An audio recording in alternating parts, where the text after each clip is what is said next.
If you want to know the latest Abyss Artifacts XP farming methods in mid-game, you are in the right place. I tested and optimized yet another 4 farming methods that will give you a whopping 30 to 25 Abyss Artifacts per hourly run, so you can max out your gear and skill tree and be overpowered in the game. But for you to have the best XP gains possible, an optimized general farming build is suggested, and having at least 100% skill XP bonus is suggested for you to gain the highest XP per enemy kill and gain Abyss Artifacts in the quickest time possible. Unlocking the Ice element in View is non-negotiable, since unlocking this element will allow your characters to perform the Frost Mantle ability. This ability can one-shot the surrounding enemies by freezing them to death regardless of how high the enemy's HP is. The Shattering Frost Abyss gear makes the Frost Mantle even more broken, since this gear increases the Frost Mantle's range by a wide radius and also triggers another burst of ice explosions, making your Frost Mantle ability hits even more targets and clear farming sessions way faster. Get the Shattering Frost Abyss gear by clearing and progressing the required Her 9 side quests listed on the screen right now. Your goal here is to access the Frozen Elder Tree quest under the House of Celeste faction quest, and you can unlock the key quest by following the exact Hernan region faction mission progress on the screen right now for your reference. The Frozen Elder Tree quest will require you to beat the boss Gwen Craver, and she will drop her armor piece containing the Shattering Frost Abyss gear. Get the Aptitude Abyss gear and the Ice element by checking my existing guides on how to get the said element and craft easy third 3 Abyss gears. The guides are linked in the description for your convenience. While the Wind element is highly suggested as well for making every spot in the game optimized. It is because it allows Cliff to release a smoke screen by using the Wind element, so he can disengage pretty quickly from combat anytime he wishes to and fast travel back to any Abyss Nexus to reset the farming methods on the fly compared to your other characters. Get the said element by completing the main story's chapter 8 and by clearing the puzzle of the Spire of the Clockwork, a tower located in the southeastern section of Demonis. Clearing the Spire of the Clockwork will lead you to the Riddle Square Abyss area, and completing the obstacle course puzzle in this section will reward you with the Wind element. Cliff is the best choice when farming enemies in all of the spots on this list, but of course if you have already maxed out our boy when it comes to XP or reached the XP cap, you are welcome to use Damien and Unka instead. Just bear in mind that these characters have different hourly artifact gains, and this will make sense later on. And don't forget to set your difficulty to easy during your farming sessions for faster clear times while also giving you the same amount of XP gains. The reblockade setting should be set to War so you can trigger or spawn the key farming spots later on.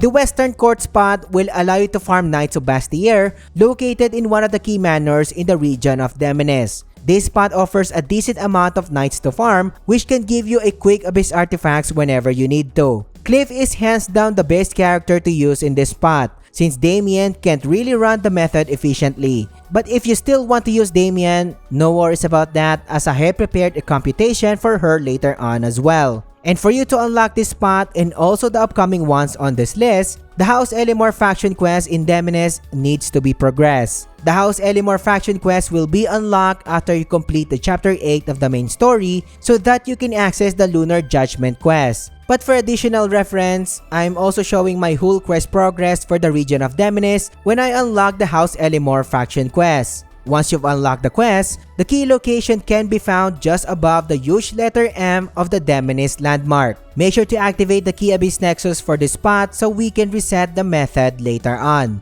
From the Abyss Nexus, start the actual method by heading to the Night Station near the storehouse on your left. Start spamming your Frost Mantle Ice Elemental attacks while trying to hit as many enemies as possible.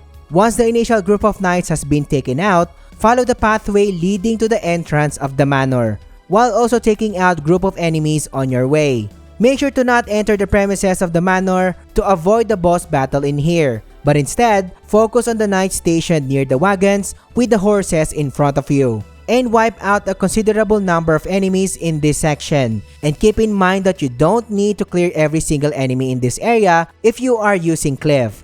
Once the majority of the enemies are dead, cast the wind element to release the smoke screen. This will allow you to fast travel back to the key Abyss Nexus in this method so you can rinse and repeat. Our boy Cliff usually takes around 1 minute and 9 seconds to complete each run, with reset and loading times included, and gives you 1 Abyss Artifacts per 4 attempts. In an hour of consistent farming, expect around 12 to 13 Abyss Artifacts per hourly runs. If you are using Damien, on the other hand, it will require the user 1 minute and 45 seconds, almost double of Cliff's runtime, resulting to 6 to 7 Abyss Artifacts per hour. Hourly gains takes a huge hit in here if you are using Damien, since this spot will require wiping every single enemy around the vicinity of the manor, since both characters can't use the wind element smokescreen for faster clear times. And if you are getting value so far, subscribe to the channel. Liking the video and engaging in the comments helps me more than you can imagine. Or consider supporting us on Patreon or by becoming a channel member today, and I appreciate your support.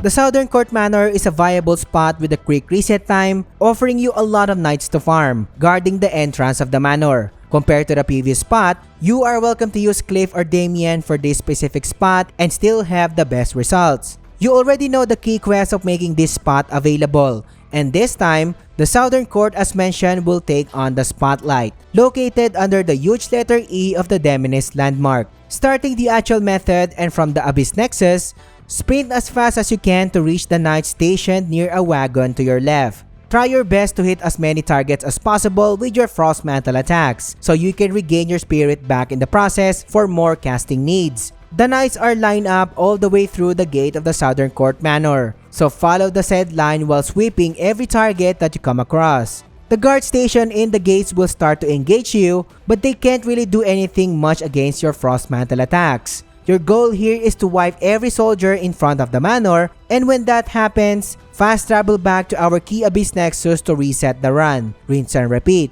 Keep in mind as well that there are some cases where soldiers inside the manor garden will join the fight. This will slow you down big time, so just kill them as soon as possible so you can disengage in combat. The Southern Court Manor spot takes around 38 to 40 seconds with reset and loading times included, and this spot gives you 1 Abyss Artifacts per 7 runs. In an hour of consistent farming, we are looking at 13 to 14 Abyss Artifacts per hourly runs.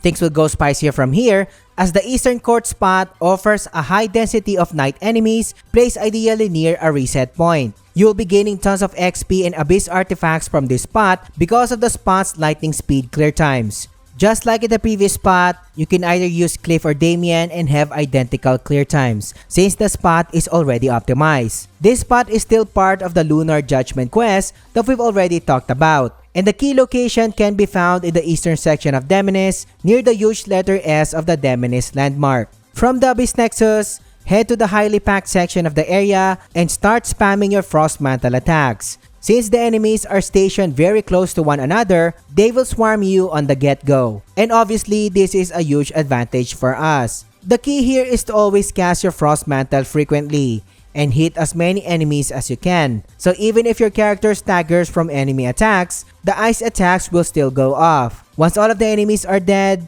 head to the Abyss Nexus and step on it. Then fast travel to the same location to reset the run without long loading times needed. Each run takes around a lightning fast 30 to 32 seconds with reset and loading times included, giving you 1 Abyss Artifacts per 4 to 5 runs. Doing this method for an hour and we are looking at a whopping 24 to 25 Abyss Artifacts per hour. And that is hands down an Ice Walker gains right there. And you can easily miss all of the spots that I've shown you so far if you've completed the Lunar Judgment quest. But what if I told you that there's a reblockaded repeatable spot that can give you the same amount of Abyss Artifacts as compared to the previous spot? The Flame Knight Castle spot is hands down the best spot on this list, allowing you to farm a huge density of Flaming Knights located in a concentrated area. This spot is highly optimized for Cliff, allowing you to farm a mind-blowing 24 to 25 Abyss Artifacts per hourly run. You can unlock the House Azerian faction quest by simply completing the Chapter 8 section of the main story. Progressing this quest will lead you to the Flame Knight's castle located near the huge letter D of the Demoness landmark. Make sure to activate the key Abyss Nexus for this run so we can reset the method later on. Once inside the castle, lower the enemy percentage to 0 and the mini-boss Tristan the Flame Knight will appear. Defeat this boss and get his belongings to clear the quest. Once you've cleared the quest, wait for the system to re-blockade the Flame Knight's castle so you can start farming. And for additional reference, I'm showing you my exact 10 minutes faction quest progress on the screen right now along with my main story progress, just in case you have issues spawning this specific re-blockade. Start the actual method from the Abyss Nexus by casting a series of aerial palm strike, allowing you to access the inner section of the castle. And as soon as you land, start hitting multiple enemies with your Frost Mantle attacks, which is pretty satisfying because of the sheer number of enemies in this area. One thing to keep in mind here is that the knights in this area throw exploding bombs at you. Avoid getting hit by the said exploding bombs, as your characters can be staggered when caught up in the explosion. Activating your pet while you are slaughtering your enemies is ideal as well, so the pet can get weapons and armors that can boost your camp donations. Notice here as well that Cliff was already maxed out when it comes to manual XP farming. I am just showing you my optimal farming method in this spot before my boy Cap in here, and I prepared a separate farming calculation for Damien later on. If you are using Cliff, you are not required to wipe every enemy in this area, as it is highly suggested to just ignore few stragglers before you cast your broken wind element smokescreen. After casting the smokescreen, fast travel back to the key Abyss Nexus to reset the run.